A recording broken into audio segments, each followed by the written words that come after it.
I come with a message. You might say, why am I here today? No one paid me to be here. I'm a volunteer. Since leaving the Congress, I set up a foundation, Truth in Government. You've heard of truth in advertising. I believe in truth in government, basically numbers. Why? Because you're not getting the right numbers.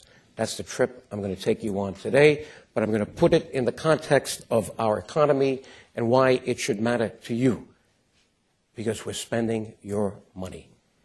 The debts that you're going to hear about are not just the debts that you hear about in the paper. The debts I'm going to tell you are basically the real debts if real accountants were preparing the books of the United States of America, independent of politics.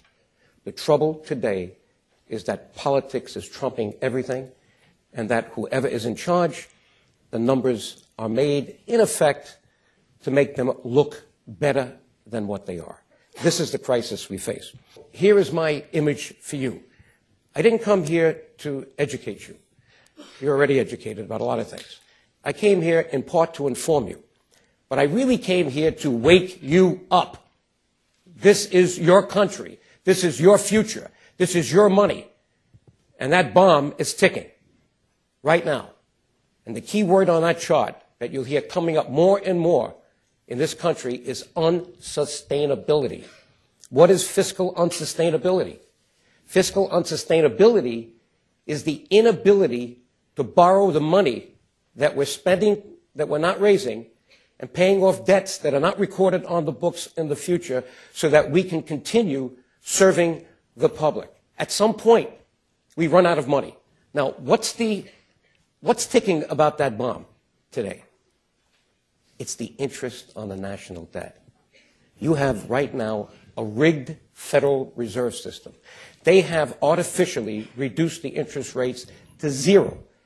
If you were to go and borrow today, Treasury bills today, the rate that's being paid on Treasury bills less than a year, when you consider the inflation rate is around 2%, it's basically negative interest. Why is that? Because relative to the rest of the world, we're the safest place to put money.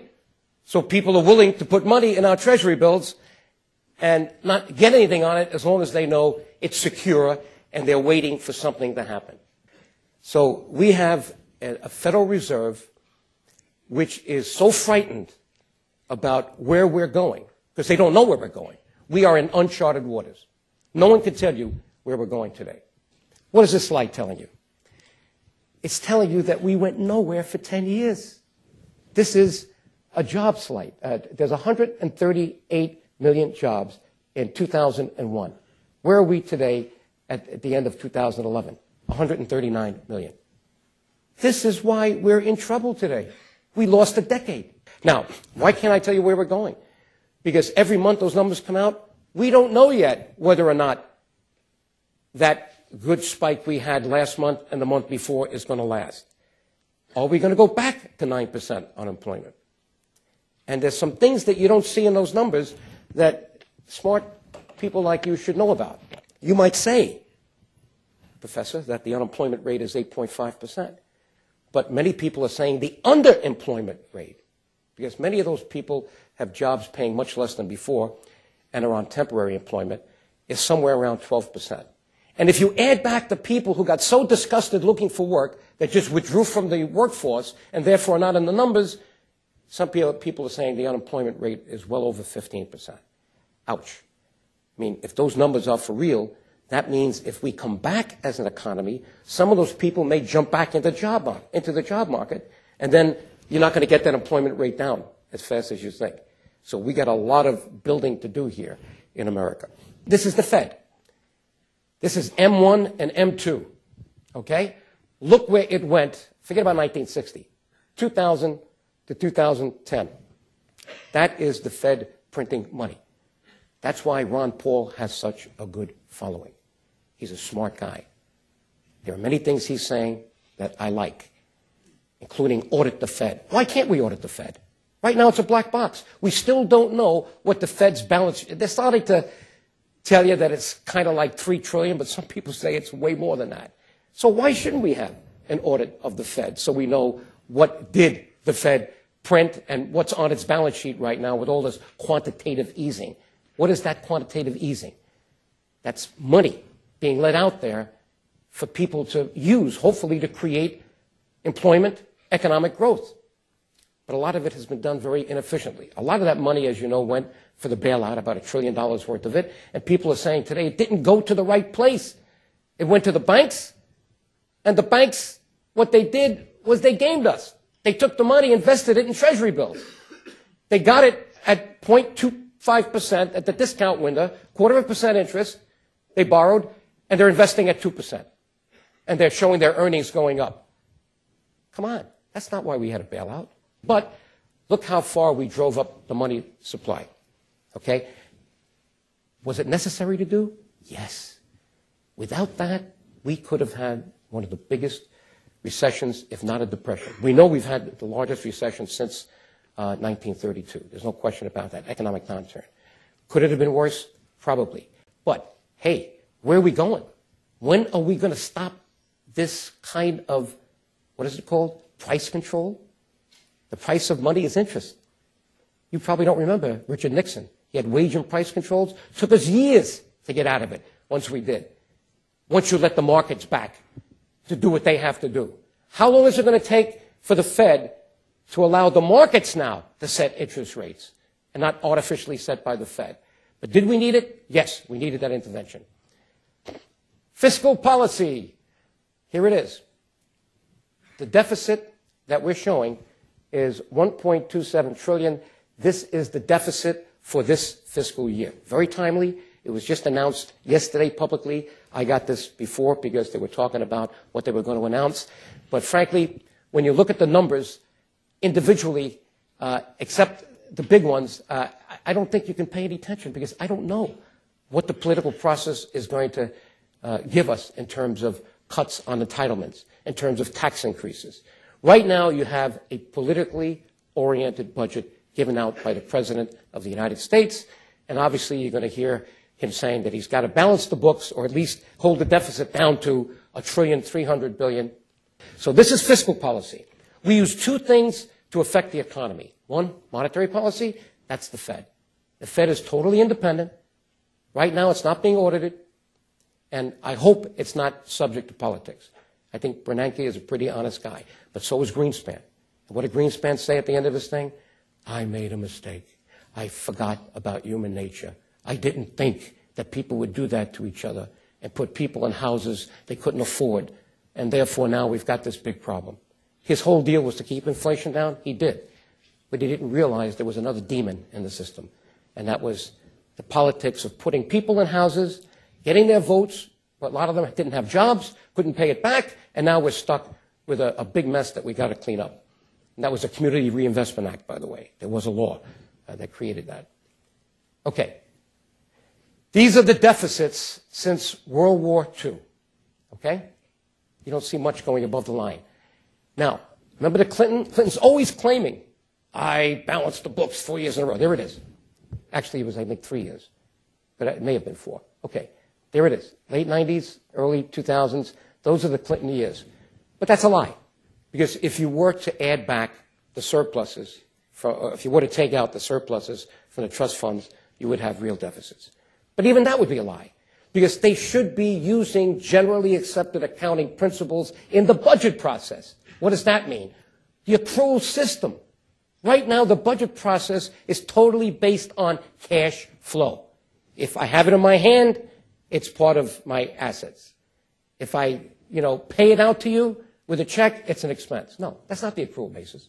Accrual. What's accrual? You accrue an expense when you get the bill or when you have a liability that is fixed and determinable. You don't have to wait until you pay it. It's got to be put on the books as a liability, an obligation, even though you haven't paid out the cash. That's the accrual basis. We're not using that in determining these. So the deficits are much larger. One thing would make it much larger. One thing alone. There are many things, but the one thing that would be the present value, actuaries can give you this, of the difference between what I am taking in on Social Security and Medicare and what I'm paying out over the next, I use a 75-year rule. present value basis, we are in a hole. They say on Social Security, you're going to see a chart on it, about $8 trillion, and Medicare above $20 trillion. Now, you can measure that every year. And you can measure the incremental growth. So every year there should be an increment of that number if you wanted to know the real deficit. Banks have to do it. Does a bank wait until a loan goes bad before it puts the loss on the books? No, it's supposed to, like the allowance for bad debts, anticipate, based on the experience in the past, how many of these loans am I not going to collect? It has to be put on the balance sheet today, even though the loan is still on the books. And by the way, they're not doing that with the houses. They managed to cajole the accounting profession to do something they shouldn't have done. Let's keep going here. Okay. All right, what do we got here? This is fiscal year 2010. Hasn't changed that much, but look what we got. We've got the federal debt. That's what the federal government wants you to think the debt is. That's the debt held by the people. People who buy treasury bills, put them in money market funds. And by the way, that's also the debt held by foreigners. Anybody that holds debt is, in 2010, what's our fiscal year? September 30th, 2010. Now we're up to September 30th, 2011. That number this year just went over 10 trillion. Okay? So the new chart that I'm going to make will show 10 trillion right there. Now, look at what you have just before that. Veterans benefits and federal employees benefits. These are on a pay-as-you-go basis. Civil service pensions, military pensions, all kinds of pensions in Washington, and that debt is about 5 trillion. That's an obligation, by the way, they do put on the balance sheet of the United States of America. That's about $5 trillion on a pay-as-you-go basis, not funded. Now, look at the next one. There's your Social Security. That's not the Treasury bills that I told you about. That number really should be 15 trillion here if you included the Treasury bills that have been assigned to Social Security and Medicare trust funds. Those are the bills that accrue interest.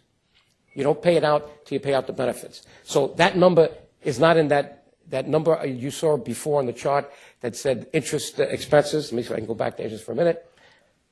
There it is. Interest on the debt, $251 billion. That's probably the lowest interest we've had in years and years because we have refinanced our debt down to such a short term, 2, 3, 4, 5 years, that the interest rates are low now, so the interest that we're paying in aggregate is low.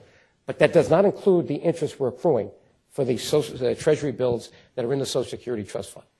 And that number, I believe, in 5 years is going to be well over $500 billion. And that money's coming out of education, roads, you name it. That's the danger of the ticking time bomb on the Fed side. All right, Medicare, there's your 20. Now that number was in excess of 30 until someone decided in public documents to say that Obamacare, the Health Act, saves about $10 trillion, and they reduced it from 32 to 22. No one can prove that yet. So we'll just forget that. We'll use the lower number.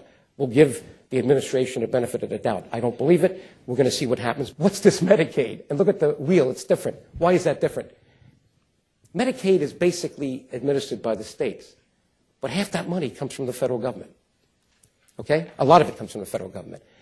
But it's not recorded anywhere until it's paid out. So there is no anticipation of it because in 1 year, because there's no contract like under Social Security, social contract, because even Social Security, by the way, is not a legal contract. Could you believe that? If you read the Social Security Act, that once the fund runs out, there's no obligation to pay. And that's the reason the government is taking the liability for Social Security off the books. Can you imagine telling the people that, going for an election after you told them it's a lockbox, it's a trust fund? Tell them that we're not showing it as a liability because if we run out of the money, we don't have to pay you. See how fast those people are put out of office. But yet they've sold the people on a bill of goods. It's a lockbox. It's a trust fund. But with Medicaid, they can't even make that argument because Medicaid is really basically a year-to-year thing. But if you don't have Medicaid, you don't take care of the poor, what are you going to do? Are we going back to Charles Dickens, Tale of Two Cities, Oliver Twist? That's the consequence. There's real consequences. This is not just an academic exercise. Okay. Who holds our Treasury bills as of the year 2011? There it is. foreign holders 45%, and China went from 1 trillion to 2 trillion in 1 year. Now, China really has no choice. We are their biggest market. They need us. They're trying to convert their economy right now from an export economy into somewhat of a domestic economy. Now, by the way, what is the GDP of the United States of America? Round numbers right now. 15, right? 15. National debt, just Treasury bills, is 15. That's 100%. If you read USA Today, no, it's only 76%. Why? They're looking at that number I gave you before, the publicly held debt. No, you got to look at least the 15. But if you looked at the 60 trillion, we're 400% of GDP right now in obligations, on the books and off the books. And we are worried about Greece with 150% of their debt to GDP. We better start worrying about America, but let's start telling the people the truth about what we're really spending. And if you looked at this balance sheet, look at the liabilities they're showing on this balance sheet. If you added in the entitlements, they're showing liabilities of $30 trillion. Unfunded, no, the unfunded entitlement is $30 trillion. Adding that to it, you get then total liabilities of $47 trillion. And that's not the half of it. Well, it's probably the half of it, but it's not all of it, because we have government-sponsored enterprises like Fannie Mae, Freddie Mac, Pension Benefit Guaranty Corporation, the Post Office, all off budget. And yet, when they have deficits, they can float bonds that are backed, and Treasury bills or bonds that are backed by the full faith and credit of the United States of America, and we have to pick that cost up. This all should be put on the books. But I wanted to show you that we're starting to get there. They're starting to prepare balance sheets, but we don't have outside audits. And later on, if we have time, I want to read you the disclaimer that has to be signed by the Treasury, the Secretary of Treasury and the Comptroller General, that the material weaknesses in the Department of Defense are so big that since 1990, we have not been able to audit the entire statement, that approximately 40% of the numbers of the federal government relating to defense, the Defense Department, are unauditable. Therefore, we cannot give you a clean opinion. We cannot say that these statements fairly represent. And what makes it worse is they say in that same statement, it just came out a few weeks ago, they say in that same statement that they probably won't be able to begin to have auditable statements until 2017. Come on. Get outside accountants in there to do the job. Not one firm. Get a consortium. The people deserve better. This was done by Stanford University in conjunction with Come Back America, the former Comptroller General of the United States, David Walker. They decided to come up with a way to measure where one country stood versus another. It's basically a compilation of three concepts: fiscal space, fiscal path, and fiscal governance. Now, I can get into all three. I understand them. But suffice it to say now that looking at those measures, and they're pretty good, the United States is where? 28 in the world out of 34 in terms of fiscal responsibility. What does that mean? Basically, can you trust our numbers? They're saying no. Now, why is Australia and New Zealand 1 and 2? Guess what? They're both on generally accepted accounting principles. And, you know, they don't have problems with spending money they don't have. What's our problem in America today? We're spending money we don't have, we're borrowing from countries we don't trust, and we're putting the American dream in jeopardy. Your dream. The dream my father came from Italy as a poor boy at 15, 1929, during the Depression, no education. I'm his oldest son. Was raised in the Bronx. We had a grocery store that I know when we moved to Westchester County in 1957, and I got a job as Joey the waiter for 4 years in a country club around the corner from that house, because my old man said, if you don't get a job, you're coming back to the store.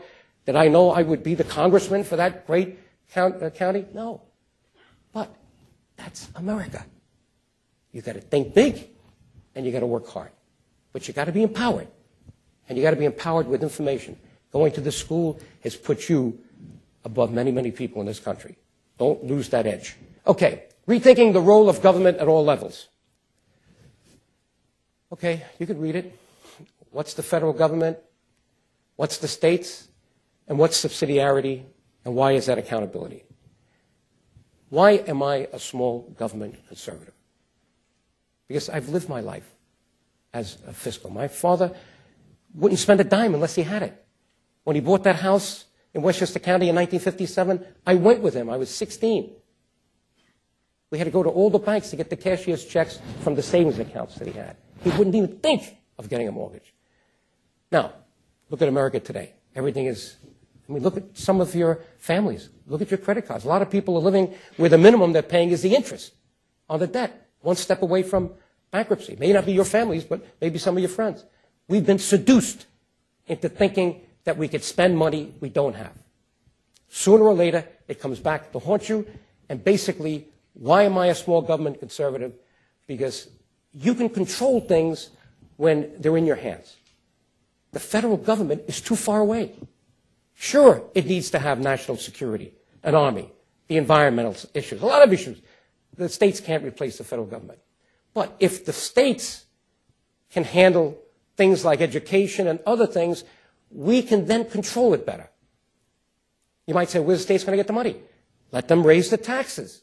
Let not the federal government raise the taxes, because it may just build a much bigger bureaucracy that we can't control. Let's bring those people back to the state level. Let's finance it at the state level, where we can see it.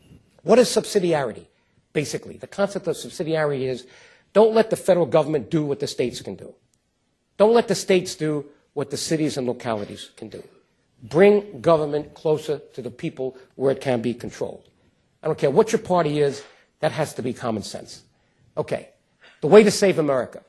You know, without leadership, where are we going as a country? We had great leaders in the past. Look at FDR. FDR knew what to do during the depths of the recession. He knew how to put people to work, a massive infrastructure program. Why didn't we do that? Only a year ago did I hear the administration say we're going to spend $50 billion on infrastructure. Why didn't they start 3 years ago with $500 billion? Many of you are economists. Doesn't it make sense when interest rates are below 2% to borrow to then put into infrastructure? When economists tell you, Professor, that if you do infrastructure properly, the return is between 15 and 20%. The bridges, the roads. It makes the economy fluid. Cars are moving, trucks are moving. They're not stuck on bridges. Bridges are not falling down. Why didn't we do this? Only now we're thinking we need to go back for infrastructure? And there's a problem with our accounting on that. Guess what? We spent $500 billion last year on things, big things. Aircraft carriers, $1 billion. I'm not talking about bullets. I'm talking about big things. Buildings. Where did it go? Anybody know? In the deficit. On this accounting system they're using, you don't put on the books the assets that have a useful life of 10 and 20 years. It goes right into the deficit. Mindless. These are the things that are benefiting future generations. And by the way, if you don't have the right kind of accounting system, you're not being fair to the next generation, or even this generation, because you're not allocating the true costs of what it costs to run a country, to serve the public across each generation. You're stealing from one generation and giving to another. And basically, that's what's happening to you. Your money is being stolen, and it's not being reported. You're going to have to pay this back. That's what this debate is all about. How do we bend that debt curve down? One congressman, the chairman of the Budget Committee, a Republican, tried to, Ryan, he got shot out of the water. As soon as he mentioned we need at least $4 trillion of deficit reduction in the 10 years, and then he goes into Medicare and Medicare and Social Security. I mean, it was like a war. We need to have these honest debates. We can't wait anymore. We cannot be held hostage to a system that's not serving us. And that's why I said something as outrageous as, number one, redistricting panels that are independent. Not like we have in New York State right now where the parties, please each other by giving you more Democrats because you're a Democrat, I'll take more Republicans, and we saved our seats. That's not going to help the public. Because then what you're going to do is you're going to constrain competition of ideas. You're going to constrain good people coming in. That is no good for America. Too many elections are no good for America. Why do we have elections every 2 years for the House? Why not 4 years? If it means changing the Constitution, do it. Why not 1 year for president, one term for president, 6 years? Is that outrageous? Let them concentrate for 6 years on what they have to do as a leader and get it done and not worry about raising money to run again. And now we've got this mindless citizens union thing, which was a 5-4 decision, whether you like it or not. It's probably going to have to be changed, and it's probably going to be changed by Congress, because people are upset that these super PACs now are dominating everything. We want to hear the people. We don't want to hear the consultants. Okay, staying competitive globally. You know, we're not exporting enough. You know that. We are a consumer-based economy. Did you know that 70% of our economy is basically buying? Consumers? That's why you see so many ads. We need to balance that. We need to create jobs and export things. Our productivity, technology, we need to go back to investing in R&D. We've got to realize that when we take money out of NASA and certain parts of the federal armed services like DARPA, that technology went back into the private sector. We've got to be careful. We've always won, even with the waste and fraud and abuse that you saw from the Grace Commission, because we had the technological edge, and we've got to keep it. Infrastructure. We need to do a lot more with infrastructure. Education, I think you can talk a lot about it, but we've got to do a better job. Shared responsibility. I think we have to look at ourselves as shareholders in this great country and say each of us has to do something. Now we see people in Occupy Wall Street, God bless them. I was down there addressing them and well-intentioned. Some of them are very smart, and it's good that they're doing that, because America needs to be woken up in every way, and I think that is going to continue. Tax reform. There's no issue in my mind that our tax code is so complex and so unfair that we have to go back and eliminate about $1 trillion worth of tax deductions and loopholes and write-offs and somehow flatten that tax rate and make sure that we just look at the things that are absolutely necessary for deductions, maybe charitable deductions, and maybe the interest on mortgages up to a certain amount. But we need to reform the whole code. Budget and accounting reforms. I proposed those accounting reforms in my bill, but budget reforms, what does that mean? Right now, if you look at the budget of the United States of America, it's one big pot. It includes the infrastructure. It includes the government-sponsored enterprises. It includes the trust funds. And it includes everything else, and you get one number. No, there should be at least 3 silos. We should have a separate budget for trust funds. Should not be melded with the rest. We should have a separate budget for the government-sponsored enterprises. These were supposed to be entities that broke even, but a lot of them are losing money, and then a budget for everything else so we can see what's working, what's not working. That's the budget reform I'm talking about. In my book, you'll see it. I hope you have a chance to read it. And then finally, the outrageous thing I said before, many of you didn't think of, electoral reforms, changing the way we elect people so that we get better leaders. Without better leadership, we are finished as a nation. You could see the signs. So with that, I thank you for your attention. I hope I gave you some information, but I hope I motivated you to learn more, to get more involved, to do something. God bless you. Good luck to all of you. Okay?